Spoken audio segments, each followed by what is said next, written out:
Shalom, saudara-saudara, saudari yang saya kasihi di dalam Kristus, teman-teman semua. Ini adalah catatan Yusufina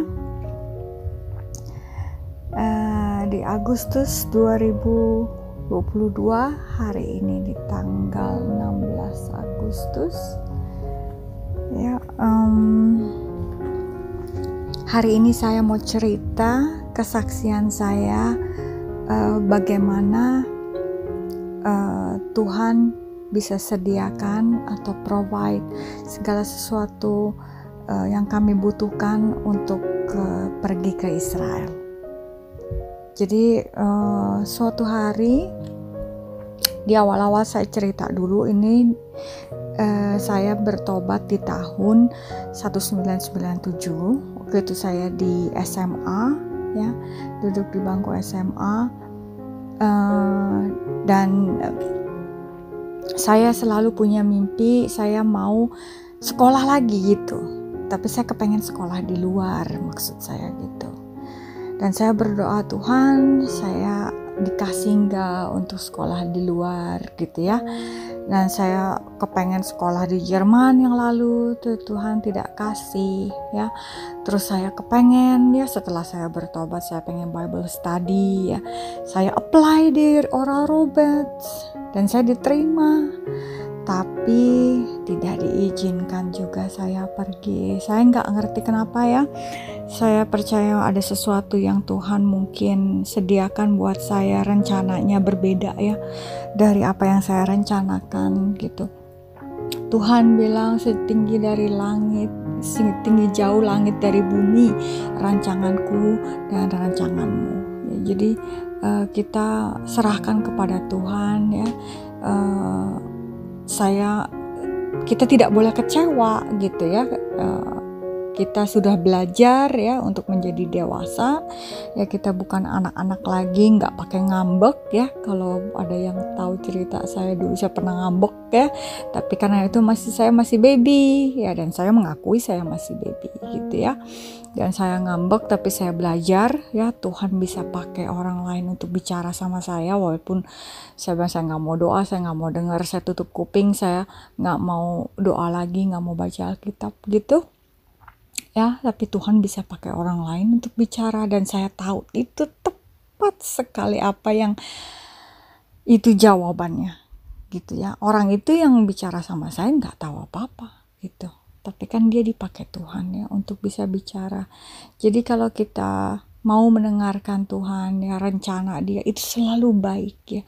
Jangan kecewa sama Tuhan ya. Rancangan Tuhan itu baik ya. Walaupun gak dapat apa yang kita inginkan, percaya sesuatu yang lebih baik pasti datang ya. Kalau kita gak dapat kerjaan ya, kita di interview ya, kita berharap mungkin kita dapat kerjaan ini, tahu-tahu kita gak dapat ya, itu bukan berarti Tuhan jahat, tapi ada sesuatu yang lebih baik yang Tuhan sediakan ya. Tapi lagi-lagi itu percaya, lagi-lagi itu pilihan ya kan.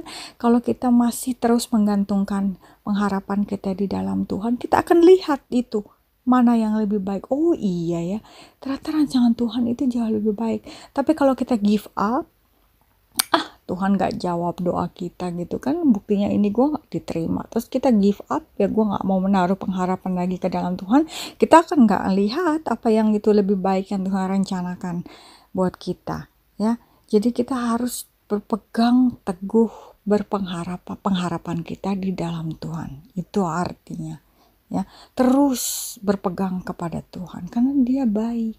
Bapa itu baik, melebihi dari segala sesuatu yang kita pikirkan ya, melebihi dari segala sesuatu yang kita harapkan. Itu yang Tuhan sediakan, dan itu saya alami. Jadi setelah itu saya berdoa sama Tuhan, kenapa Tuhan saya kok nggak boleh sekolah di luar negeri gitu ya. Kenapa kok saya nggak boleh study gitu ya. Terus Tuhan bilang sama saya gitu, negara yang kamu akan pergi lihat dulu adalah Israel. Itu di tahun 2003 ya, kurang lebih sekitar itu ya. Itu saat dimana keluarga saya baru bertobat ya. Itu nanti saya akan cerita di lain waktu. Saya bertobat tahun 97. Saya berdoa buat keluarga saya ya. Saya dari keluarga Katolik. Saya dari keluarga Katolik termasuk yang nggak fanatik, tapi kita berpegang teguh keras gitu ya terhadap ajaran-ajaran gereja Katolik. Kalau mau dibilang kita fanatik, nggak juga, kita jarang ke gereja, tapi kita nggak mau berontak, kita nggak mau jadi Kristen gitu-gitu ya. Dan ternyata Tuhan panggil saya jadi Kristen. Ya itu ada ceritanya lagi nanti. Bagaimana caranya Tuhan tuntun saya itu luar biasa. Itu saya tidak tahu kalau saya itu ada di gereja. Ya, jadi setelah saya bertobat, saya berdoa buat keluarga saya ya, karena saya tahu keluarga saya itu butuh Tuhan ya. Pertama, kedua, kita semua ada di dalam kutuk ya. Saya disingkapkan oleh Tuhan bahwa saya itu ada di dalam kutuk ya, dan kutuk itu jelas sekali saya bisa lihat setelah saya bertobat bahwa itu dari keturunan ketiga dan keempat ya, keturunan orang tua saya dan saya itu yang kena kutuk semuanya, dan itu kelihatan nyata bahwa itu kutuk ya. Jadi saya berdoa supaya mereka itu bertobat gitu. Seluruh keluarga saya. Jadi saya berdoa dari keluarga saya dari pihak mama, keluarga dari pihak papa gitu ya. Saya berdoa mereka untuk bertobat, dan puji Tuhan luar biasa tuh Tuhan jawab. Bagaimana keluarga saya bisa bertobat. Saya melihat semuanya itu satu bertobat gitu ya. Ada yang melalui saya, ada juga yang tidak melalui saya. Jadi cara Tuhan itu beda-beda. Tapi intinya keluarga saya bertobat. Dari mereka yang keras seperti batu ya. Aduh, udah masuk kuping kiri kuping kanan, ngomong udah kayak sama tembok. Tapi tetap Tuhan bisa jamah dia gitu ya. Luar biasa. Dan setelah saya melihat keluarga saya bertobat ya, karena saya yang pertama di dalam keluarga yang mengenal Tuhan Yesus dan lahir baru. Jadi mereka semua bertanya sama saya gitu ya, dari hal-hal yang kecil gitu, bahasa roh itu apa Josie gitu ya. Mereka tanya sama saya gitu, itu gimana caranya gitu. Dan setelah mereka lahir baru, mereka seperti butuh diisi ya, jadi kayak bejana yang kosong gitu ya. Jadi mereka banyak bertanya, mereka banyak penasaran, mereka kepengen belajar firman Tuhan gitu ya.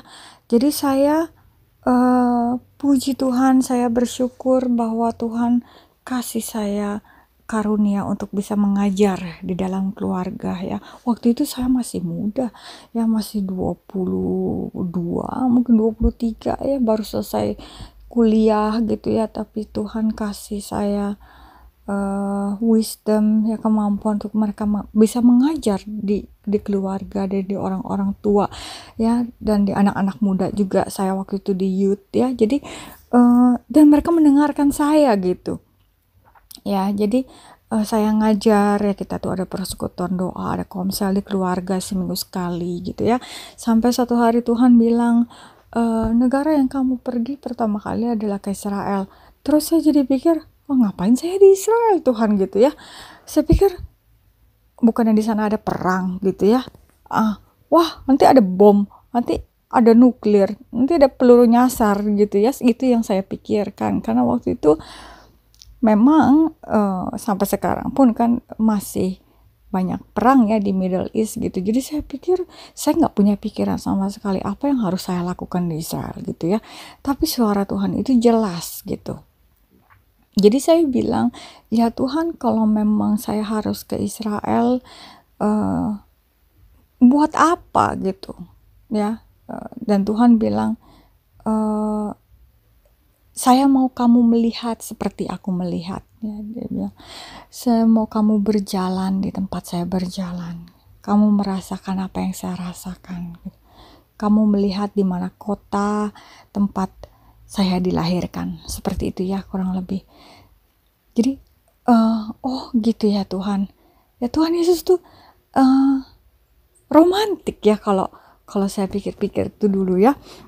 Dia itu kalau kita lahir baru ya, kita mengasihi Tuhan dengan segenap hati ya, terus dia menjadi kekasih kita, dia pasti akan nunjukin gitu ya, hati dia gimana ya, dia dilahirkan di mana, ini lo tempat saya lahir. Iya nggak sih? Kalau kalian misalnya punya kekasih misalnya ya, atau punya suami dulu ya sebelum nikah, mungkin kan dikasih tahu dulu sejarah keluarganya gimana ya, tempat dia tinggal dulu gimana. Oh, saya itu dulu tinggal di sini, keluarga saya begini. Ini sama seperti itu. Saya merasakan bahwa saya diajak ke sana gitu untuk lihat gitu ya. Dan saya bersyukur banget setelah itu, setelah saya pulang dari Israel. Oh my God, itu berkat luar biasa yang saya lihat di situ ya. Tapi itu juga suatu pelajaran yang Tuhan kasih ke saya gitu ya.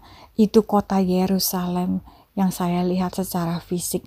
Nantinya saya akan di sana, saya akan kembali lagi di sana. Itu adalah tempat di mana nanti Tuhan akan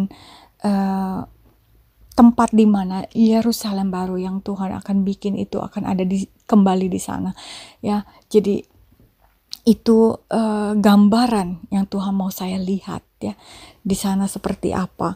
Jadi di cerita awalnya nih saya sudah dapatkan seperti itu dari Tuhan, dan saya cerita sama keluarga saya. Tuhan bilang sama saya akan ke Israel katanya gitu ya.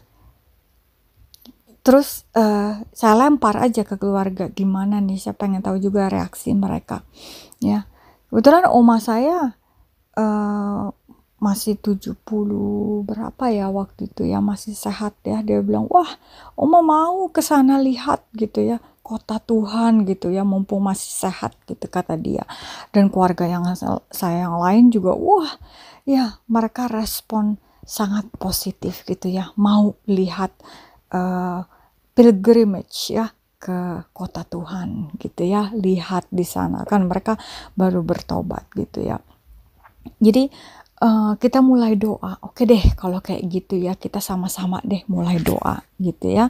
Dan kita mulai doa, cari ayat-ayat apa yang Tuhan katakan, cari gimana caranya ya Tuhan, berdoa apa yang harus kami lakukan gitu ya. Tapi kan kita nggak punya uang ya, itu ya kendala nomor satu ya, susah ya. Kalau kita punya uang cepet deh, tinggal kontak tour selesai gitu kan, booking pergi gitu. Tapi kita nih punya kebutuhan masing-masing ya, keuangan kita kebetulan saat itu tidak ada untuk bisa pergi jalan-jalan seperti itu. Itu adalah suatu kemewahan di keluarga saya, bisa jalan-jalan ke luar negeri ya, walaupun itu di kota Tuhan gitu ya. Jadi kita mulai doa aja gitu ya, kalau Tuhan berkehendak gitu, dia pasti sediakan gitu ya. Dan kita mulai beriman ya, Tuhan ajarkan untuk beriman ya, memperkatakan firman Tuhan ya. Firman Tuhan itu punya kuasa itu tidak jauh-jauh, kuasa itu ada di mulut kita. Kalau kita memperkatakan firman Tuhan dan kita percaya bahwa itu adalah firman Tuhan dan ia tidak pernah gagal melaksanakan apa yang dia kehendaki ya, firman Tuhan itu tidak pernah gagal. Dan itu kita perkatakan gitu kan, kita cari firman-firman Tuhan gitu kan. Kalau ia berbicara, ia itu menuruti perintah-perintahmu Tuhan, ia akan menuntun gitu ya. Cari firman-firman Tuhan dan kita mulai perkatakan gitu ya. Kita harus melangkah dengan iman. Tanpa iman itu tidak terjadi. Kalau kita tunggu sampai uangnya datang baru kita pergi, itu tidak bakal terjadi. Jadi iman tanpa perbuatan itu mati ya. Jadi kita harus melangkah dengan iman, apapun yang kita bisa ya. Jadi kita mulai cari-cari berpikir, apa nih yang kita bisa lakukan ya, uang gak ada gitu ya, tapi kita bisa lakukan sesuatu. Jadi saya bilang sama keluarga saya, sama tante saya, sama ada 2 tante saya, 1 om saya ya, dan saya dan oma saya gitu ya, kita yang sudah lahir baru lebih dahulu waktu itu. Kita cari tahu deh, cari brosur tour, pede banget ya gitu, cari tuh, kita cari tour ya, ke Yerusalem ya, tour ke Jordania ya, semua pokoknya pilgrimage tour, Holy Land tour gitu ya. Cari-cari hubungin travel, minta brosur, seolah-olah kayaknya kita udah punya duit aja gitu, padahal duitnya belum ada ya. Cuma PD-nya di dalam Tuhan gitu, karena uang itu yang kita tidak mampu itu urusan Tuhan, yang kita mampu kita kerjakan ya. Itu prinsip saya ya. Apa yang bisa kita lakukan dulu, itu sebagai action of faith, bahwa kita percaya kalau kita melangkah Tuhan sediakan, kalau kita tidak melangkah Tuhan gak sediakan.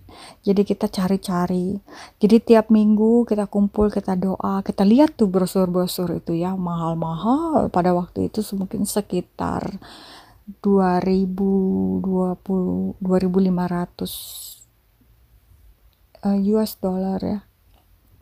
Jadi ada Holy Land Tour ya, yang mungkin cuma 5 hari, ada yang 6 hari, ada yang seminggu 10 hari, ada yang 13 hari gitu ya. Jadi ada yang pergi ke Mesir ya, lihat Mount Sinai ya, itu kan di daerah Mesir. Ada yang cuma hanya di Israel, ada yang nggak ke Petra ya. Petra itu di situ ada sumur Musa ya. Terus ada lihat juga gereja dulu tempat Tuhan Yesus waktu masih kecil ya, lahir, dia melarikan diri ya, Maria dan Yosef melarikan diri ke Egypt gitu. Sekarang ada sebuah gereja di situ dan kita kepengen ke situ juga ya. Tapi kalau mau ikut yang itu turnya full, kalau nggak salah 13 hari, itu paling mahal gitu ya. Tapi wah, kalau memang ini dari Tuhan, kita mau yang lihat semua ya, kita lihat yang terbaik gitu ya. Tuhan, kita percaya Tuhan kasih yang terbaik gitu. Jadi itu yang kita doakan gitu ya. Jadi kita juga cari dengan hikmat ya, kita mau juga turnya yang memang dari Tuhan, ditempatkan dengan grup yang memang dari Tuhan ya. Kita berdoa itu juga, kita berdoa supaya pendeta yang memimpin grup kita itu memang dipilih Tuhan ya, untuk bisa menjelaskan di mana kita melihat kota Tuhan itu ya, semua itu di dalam firman Tuhan ya, dituntun dalam doa tiap pagi dan sebagainya. Namanya juga Holy Land Tour ya, jadi Christian Tour gitu ya, bukan sekedar turis tour gitu.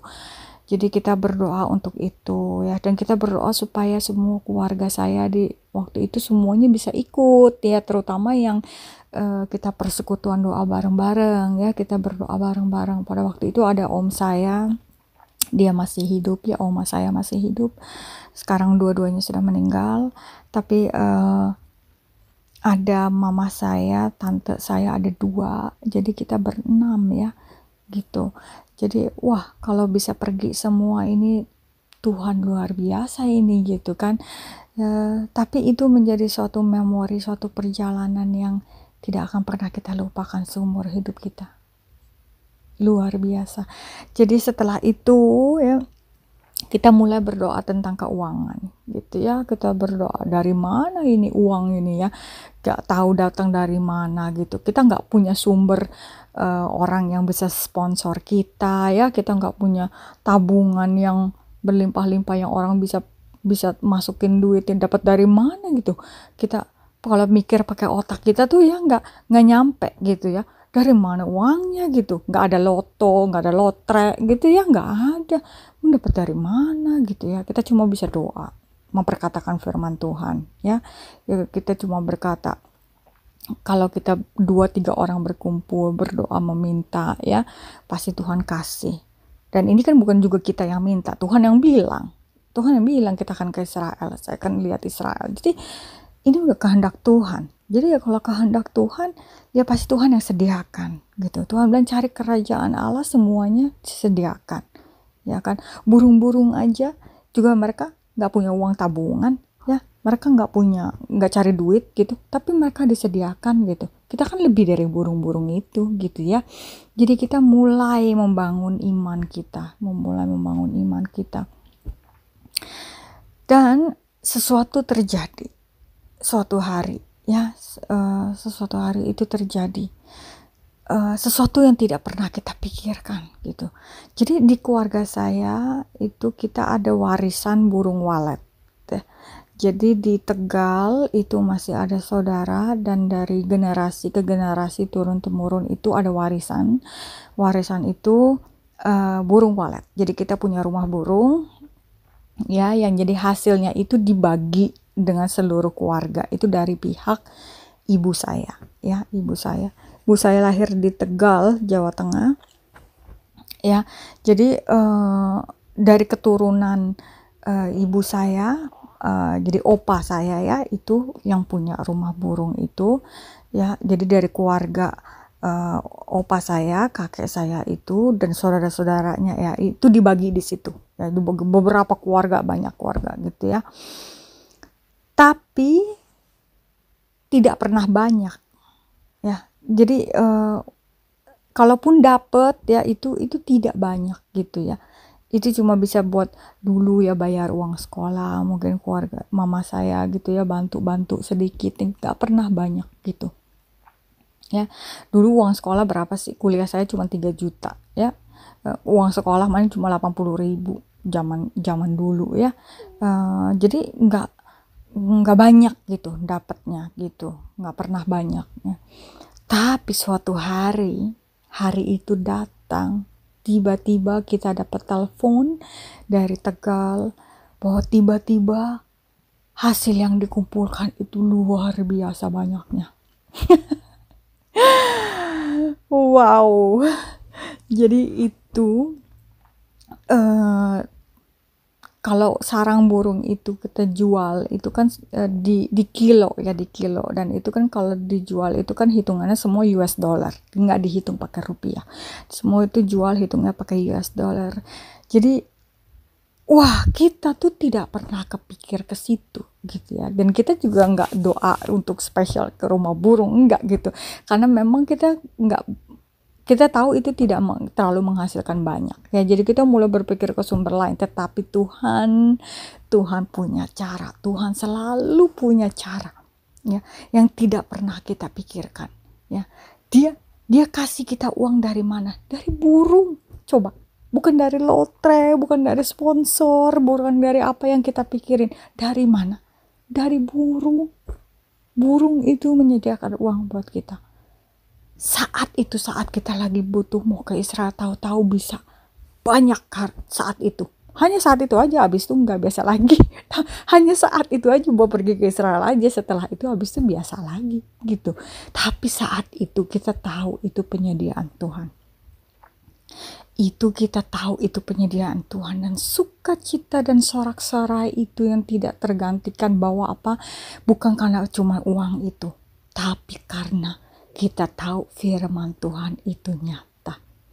Dan kita tahu bahwa Dia adalah Allah yang menyediakan lebih dari apapun yang kita pikirkan. Jadi pada waktu itu ya, memang sarang burung itu kan memang dibagikan ke keluarga. Jadi termasuk mama saya dan saudara-saudara, termasuk di keluarga kita yang akan pergi ke Israel ya. Jadi itu memenuhi semua gitu. Semuanya dapat ya. Tapi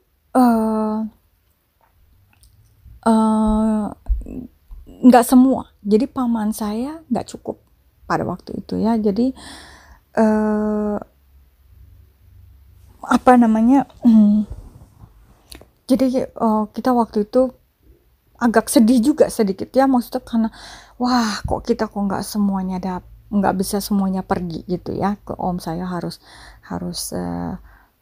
merelakan diri gitu kan ya. Mungkin dia bisa next time, nggak apa-apa deh kata dia, nggak apa-apa, nanti juga ada next time gitu kata dia ya.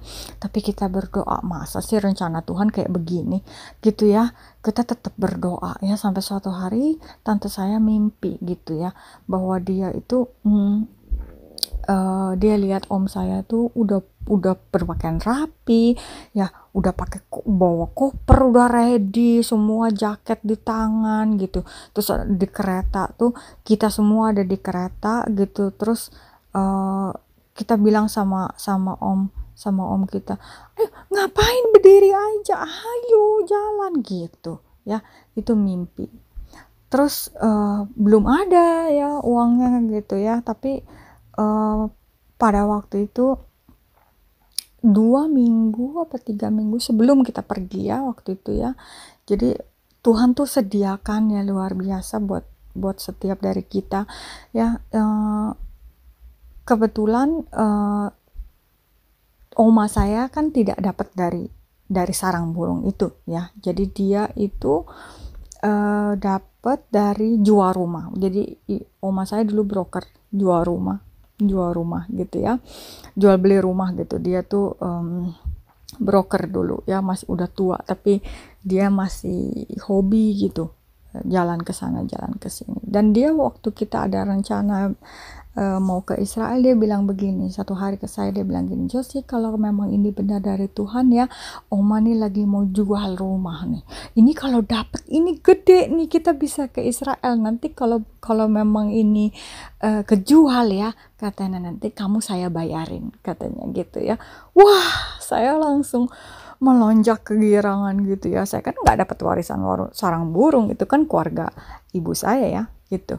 Tapi oma saya bilang begitu gitu kan, kalau nanti rumah itu terjual gitu kan, berarti uang itu buat saya dan oma saya pergi gitu. Dia bilang saya akan bayarin, kata dia gitu. Wah, saya melonjak luar biasa. Wah gitu kan, saya bisa pergi gitu.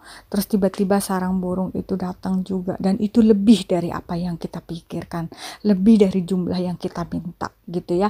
Jadi Tuhan kasih itu buat bayar tour plus uang saku ya, bisa beli kamera. Waduh, pokoknya semua dilengkapi. Itu kalau bukan kerja Tuhan gak ada yang bisa ya, seluruh keluarga bisa pergi.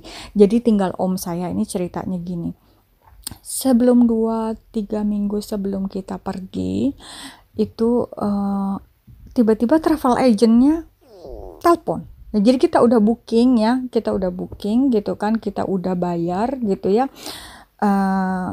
Terus tiba-tiba dia telepon gini, karena keluarga saya banyak yang pergi, jumlahnya ada 5 orang gitu ya. Di grup yang lain itu sekitar ada 30, hampir 40 gitu ya, 30-an orang gitu ya. Dan mereka kebanyakan couple gitu, dua gitu ya, nggak banyak kayak saya gitu, satu keluarga 5 orang gitu ya. Jadi mereka bilang gini, ini karena keluarga saya banyak, ada satu spot gratis ini dikasih ke keluarga saya, karena keluarga saya yang paling banyak di grup gitu ya. Jadi dikasih 1 orang bisa dapat gratis gitu. Itu kalau bukan Tuhan, siapa yang bisa bikin begitu ya?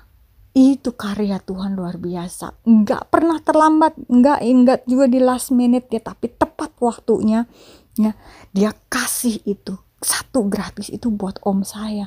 Dan di penglihatan, di mimpi tante saya itu, om saya sudah ready. Dia udah ready secara mental, secara iman, dia udah siap koper, dia udah pakaian rapi, dia udah pakai jaket, tinggal pergi. Dan itu disediakan Tuhan, semuanya pergi.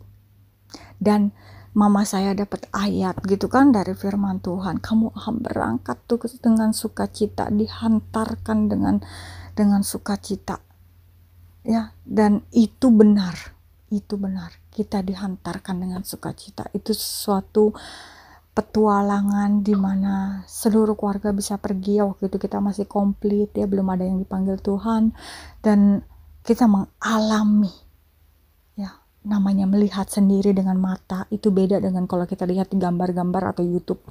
Kalau kita berdiri di sana sendiri di gereja Tuhan, di mana dia dulu mengadakan mujizat 5 roti 2 ikan ya, kamu melihat sendiri di sana kuburan Tuhan Yesus ya, yang kosong itu, di mana jenazahnya diletakkan ya, di mana Tuhan itu dengan para rasul dulu ya di Galilea itu ya, menangkap ikan ya, itu semua kita alami. Dan kita pun mendapat suatu kehormatan dibaptis di Sungai Yordan. Itu sesuatu yang luar biasa. Itu hadiah dari Tuhan, is a gift. Ya, pertama keluarga saya sudah bertobat semua ya. Mereka yang saya pikir aduh susah banget ini ya, nggak akan bisa kayaknya gitu, tapi Tuhan punya cara dan dia yang bikin keluarga saya bertobat ya. Itu nanti saya cerita juga bagaimana caranya berdoa buat keluarga yang mengalami uh, perubahan ya, di dalam keluarga, revival in family. Itu nanti saya bisa bagikan, itu ada kuncinya ya, mengalami itu. Dan kedua saya satu keluarga bisa pergi ke Yerusalem, melihat sendiri di situ, luar biasa ya. Melihat sendiri di mana Tuhan itu melihat ya, itu yang saya bawa sampai sekarang ya. Jadi kalau saya berdoa, Tuhan itu udah kasih lihat, kamu melatih imajinasi kamu di sini gitu ya. Kamu melihat di sana gitu. Kamu pergi ke Mount Sinai, kamu sudah ada di sana gitu kan. Kamu berjalan di gunung saya gitu. Di gunung di mana Musa naik ke Gunung Sinai mendapatkan loh itu ya. Musa naik itu udah bolak-balik. Dia masih 80 tahun bolak-balik naik pakai kaki. Kita di situ 2 jam pakai onta dan masih naik lagi pakai tangga ya. Susah payah naiknya itu. Aduh, dingin -7 di atas sana. Kita udah pakai baju berlapis-lapis, sweater berlapis-lapis, namanya juga kita dari orang Indonesia ya, yang dari negara tropis, nggak pernah ada musim dingin, tahu-tahu kita langsung -7 ya. Jadi kita jalannya kayak panda gitu, penuh baju gitu. Dan apa namanya, naik onta itu ya, ke Sinai itu luar biasa indahnya itu ya. Makanya suatu berkat ya untuk bisa melihat Israel. Menurut saya bisa pergi dan melihat ke sana itu suatu berkat ya. Itu pengalamannya itu tidak terlupakan ya. Jadi naik onta ya, onta tuh bukan kuda ya. Jadi kalian tahu ada punuk-punuknya itu ya. Jadi kita nggak bisa terlalu jalan tegak, berdiri duduk tegak gitu ya. Jadi ngikutin dia gitu ya, punuknya itu ya. Jadi pegel gitu. Bayangin 2 jam ya. Udah gitu kita naik itu jam 1 malam ya, mulai naik itu jam 1 malam karena kita jadwalnya mau lihat matahari terbit dari Sinai, dari Gunung Sinai gitu ya.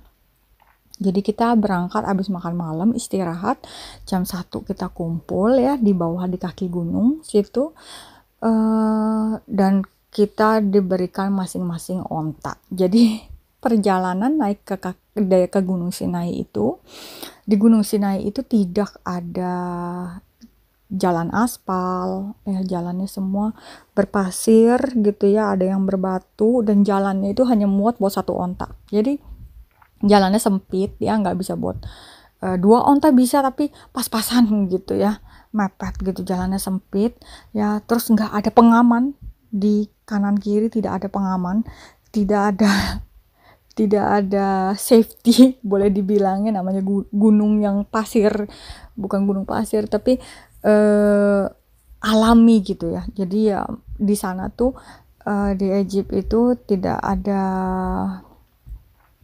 rekonstruksi atau apapun ya, jadi dibiarkan begitu saja. Jadi onta itu udah tahu jalan ya, dia udah tahu dia harus jalan kemana gitu ya. Dan onta itu biasa juga berjalan di dalam gelap ya, jadi nggak perlu disanterin. Malah dia dibilang nggak boleh disanter matanya ya, kalau dia disanter matanya nanti dia malah panik katanya gitu. Dan kalau dia panik ya nanti larinya jadi tidak terarah gitu. Jadi dia bisa tiba-tiba panik dan dia bisa bawa lari kita gitu kemana-mana gitu. Jadi dia bisa disoriented gitu ya.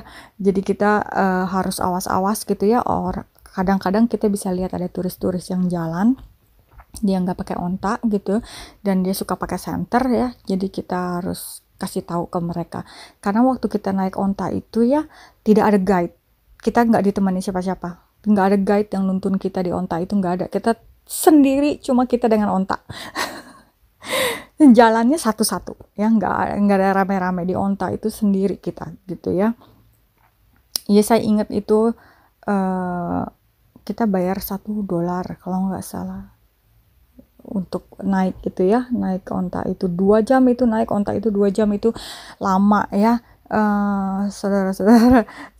dua jam itu lama. Jadi naik onta itu kita mulai jalan gitu ya, itu onta jalan sendiri gitu ya, kita nggak ngarahin dia karena dia udah tahu ya. Jadi guide-nya itu cuma mengarahkan dia ke jalan gunung itu. Setelah itu kita dilepas ya. Kadang-kadang guide-nya jalan yang nyusurin onta-ontanya dia gitu ya, tapi dia nggak jagain satu-satu gitu, dia cuma jalan aja, terus nanti ngeliatin onta-onta dia udah sampai mana gitu, udah gitu, terus kita ditinggal sendiri. Jadi saya sempat bingung juga waktu itu di onta, oh nggak ada orang, ini gimana ya, cuma saya sendiri, ini kalau kesasar, wah saya halam walam kagak tahu kemana jalannya juga gitu ya, karena benar-benar gelap ya di situ. Jam 1 malam itu kita jalan tuh benar-benar nggak ada lampu, nggak ada apapun ya, jadi gunungnya gelap, pokoknya gelap gulita ya. Dan satu-satunya yang menerangi jalan itu hanyalah bintang-bintang di langit. Luar biasa, hal yang belum pernah saya lihat seumur hidup saya tinggal di Indonesia atau pergi ke luar negeri, itu ngelihat bintang seperti karpet ya, bintang itu seperti karpet, bentuknya seperti bintang dan rapet-rapet gitu ya, saling berdekatan, dan sinarnya itu benar-benar menyinari gunung itu. Jadi Mount Sinai itu 800 meter di atas permukaan laut, jadi cukup tinggi gitu ya. Jadi kita lihat bintang itu deket sekali kayak karpet gitu. Jadi bintang itulah yang menyinari kita. Jadi kalau kita membayangkan dulu Tuhan Yesus lahir ya, ada raja-raja datang pakai onta ya, mengikuti bintang itu, kita bisa bayangin gitu. Saya di situ bisa bayangin, oh ya seperti ini, oh bintangnya memang kelihatan gitu ya. Tapi yang saya lihat bintangnya nggak satu gitu, bintangnya banyak gitu, seluruh langit gitu tertutup bintang-bintang itu. Luar biasa, saya sampai nangis di situ melihat bintang-bintang itu ya. Dan saya sendirian di atas onta gitu ya, jadi saya punya waktu banyak untuk berdoa dan memandangi itu bintang-bintang dan berimajinasi gitu ya.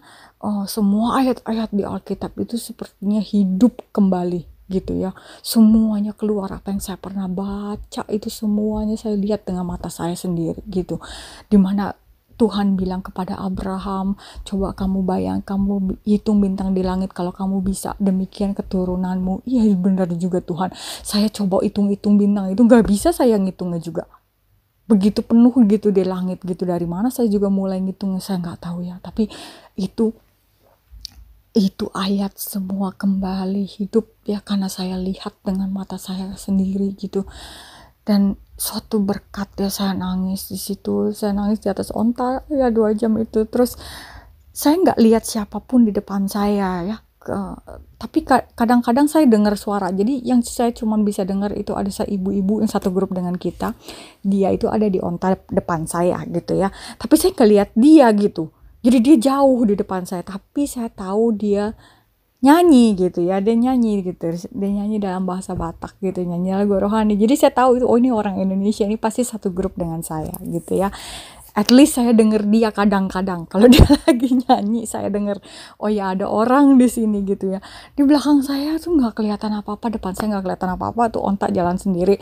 Jadi saya berdoa, Tuhan semoga saya tidak nyasar ya, saya doakan itu ontanya, Tuhan gitu, kau bimbing dia gitu kan, baik-baik gitu kan. Saya mesti baik-baik sama onta karena dia yang bawa kamu gitu ya. Jadi saya berdoa sepanjang jalan gitu ya. Terus tiba-tiba saya ngeliat juga ada salah satu anggota kita juga di grup ya, yang ontanya disoriented ya, saya nggak ngerti kenapa gitu, jadi hampir terjun gitu, jadi dia melenceng gitu ya, mengarah jurang.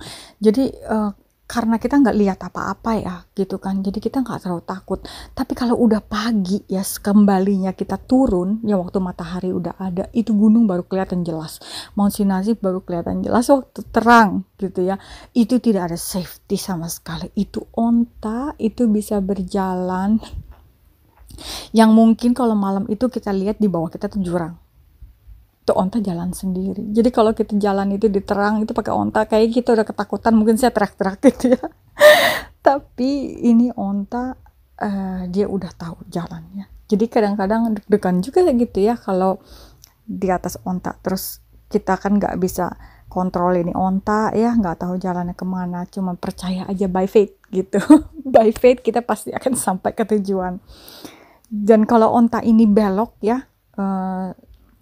teman-teman, ini nggak langsung belok gitu.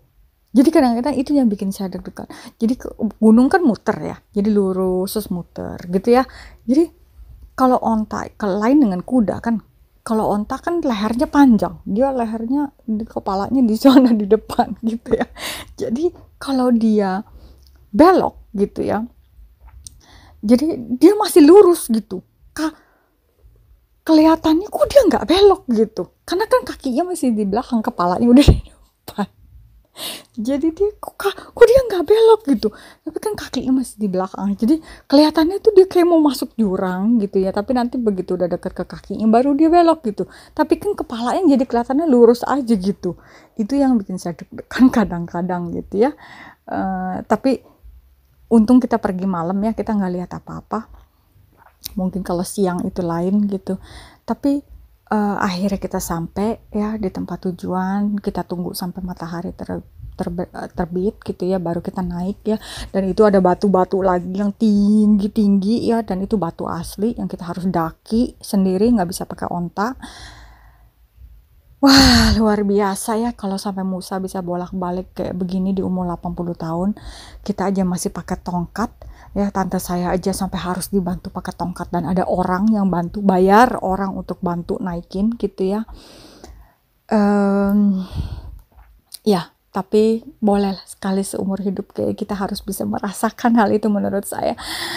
Ya, tapi itu luar biasa. Dan kita lihat ya, semak-semak itu dimana Tuhan berbicara kepada Musa. Ya, saya nggak tahu pasti. Ya, dari tour itu juga guide-nya bilang tidak pasti di mana itu semak-semak belukar itu ya, tapi kira-kira ini gitu ya, ditunjukin gitu ya.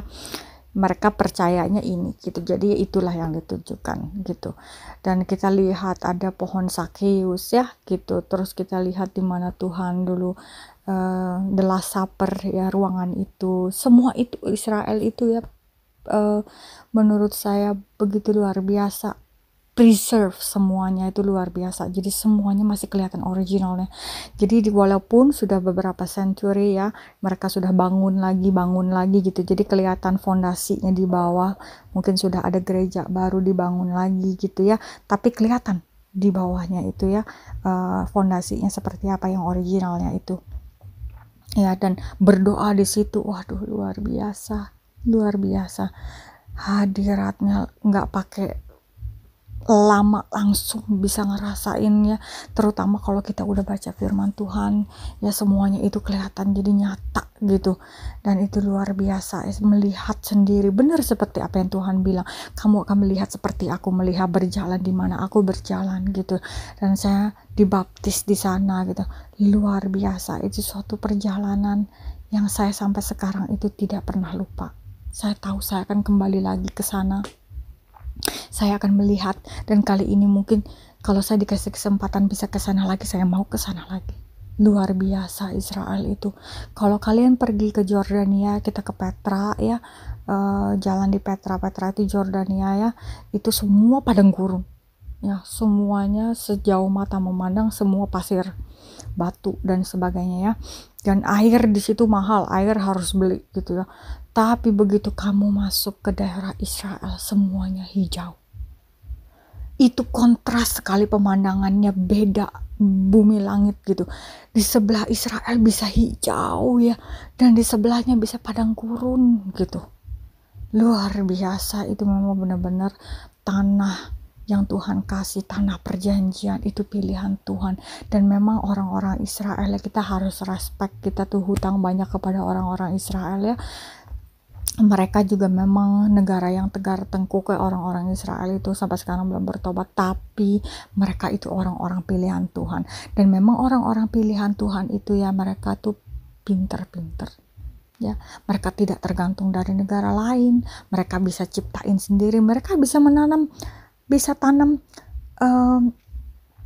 pisang di mana-mana, perkebunan pisang, perkebunan olive, dan mereka bisa ekspor di negara yang boleh dibilang padang gurun semua. Mereka bisa melakukan irigasi, ya, mereka bisa menemukan oil di situ, mereka bisa punya pabrik bikin diamond cut yang belum pernah ada di dunia. Jadi dunia itu bisa bikin sampai berapa lapis gitu ya, dia bisa bikin lebih gitu. Wah, jadi itu luar biasa ya, tapi itu berkat Tuhan. Sekali lagi, di belakang semuanya itu adalah Tuhan. Ya, Tuhan kita itu Tuhannya memang orang Israel, tapi kita adalah keturunan Abraham juga. Kita dilahirkan dari roh iman yang sama dengan Abraham. Jadi kita beroleh hak-hak yang sama seperti apa yang Abraham dan keturunannya terima gitu ya. Itu memang Allah kita itu memang luar biasa. Tuhan kita itu Tuhan yang luar biasa. Tidak ada Allah lain yang bisa disamakan dengan Tuhan. Ya, Yehova, Tuhan Yesus Kristus yang mati di atas kayu salib, yang hari ketiga bangkit, yang gak ada Allah-Allah lain yang bisa menyatakan hal tersebut. Ya, hanya Tuhan Yesus. Tuhan kita luar biasa yang menyediakan segala sesuatu yang kita perlukan menurut kekayaan dan kemuliaan, dan itu nyata.